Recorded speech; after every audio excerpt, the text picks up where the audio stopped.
let's look at area between the curves. We have already seen area under a curve.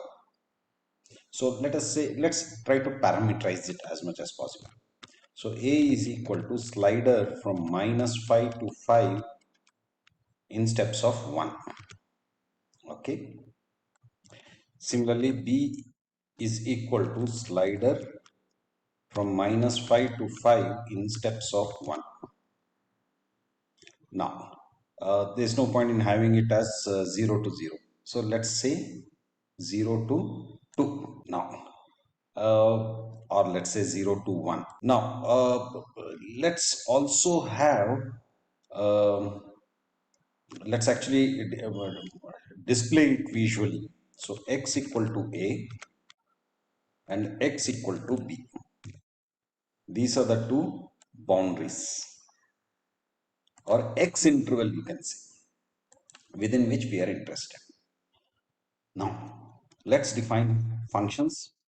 So let us say x square only when x is between A and B. Okay, similarly, let's say if x is between A and B, square root of x, right? So let's zoom in and see what's happening here. Now we have got two curves, right? What we have to figure out is the area between these two curves. That means the area of the leaf, let's say. So for that, what do we do? If we take them one by one, so integral of f from A to B, we get this area. And similarly, if we take the integral of g from A to B, now let's just change the colors so that we can visualize it much better. Yes. So now let me hide this. Let me hide this. So here what do we have to do? We have to evaluate the area under the black curve. This one. And from that we have to subtract the area under this curve to get the area in between the two curves. Yes. Now for us to be able to do that, we should know which is higher. The fastest way is to take a value in between these two A and B, substitute the values in the functions and see which gives you a higher value. So that would be higher. Now this is pretty straightforward if we do it like this. If we get a graph like this or functions like this. But what if the function is like this?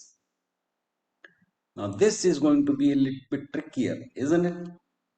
Because throughout the interval, these two curves actually intersect each other and they exchange their positions.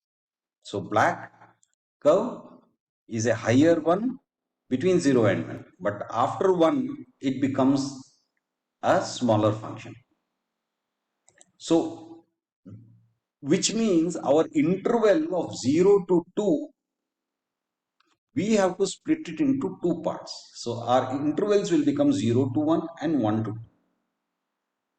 And we have to integrate these in these two intervals separately. So one integral will be from 0 to 1, subtracting and getting the area between these two curves in the interval 0 and 1. And from 1 to 2 again we have to repeat that exercise.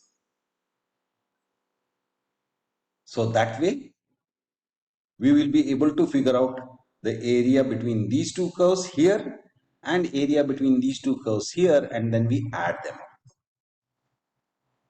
to get the total area between these two curves. Instead of two curves, one of them could be a line, right? Instead of square root of x, we could just have a line. So let us say 3. So here, which is the area between the two curves? This is one curve, this is the second curve, and the area between these two is this plus this. So again, we have to figure out the intersection, split this interval 0 to 2 into two parts. One is from 0 to 1 point something something, and from that to 2. Whereas was 0 to 1. Now this is pretty straightforward. Just figure out the area under this curve, area under this curve. From this curve, subtract, from this area, subtract this area. And we get the area in between these two curves. I have to put it here, integral between f comma g from a to b.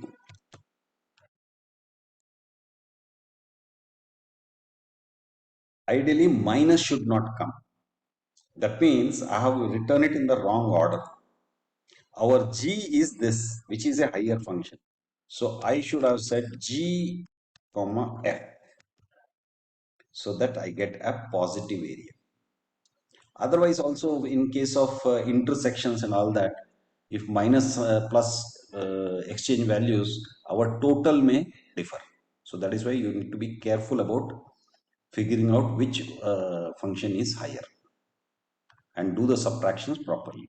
Now let's just briefly change this to, let us say, minus 2.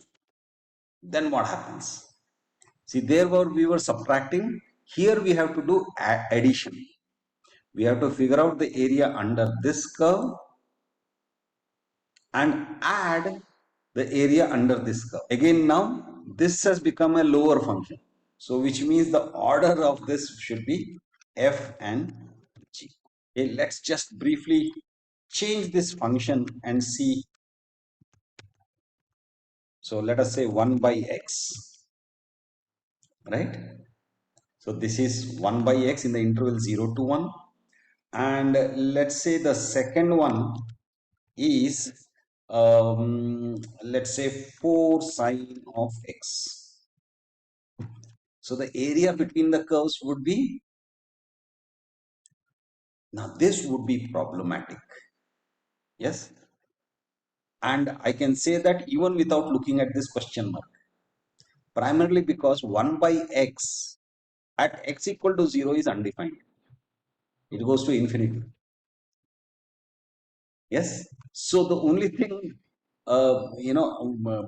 I can do to actually make it work is just to take a very, very small number. Immediately I'll be able to figure out. But then if the question says it has to be 0 to 1, then you can't figure out the area between these two curves.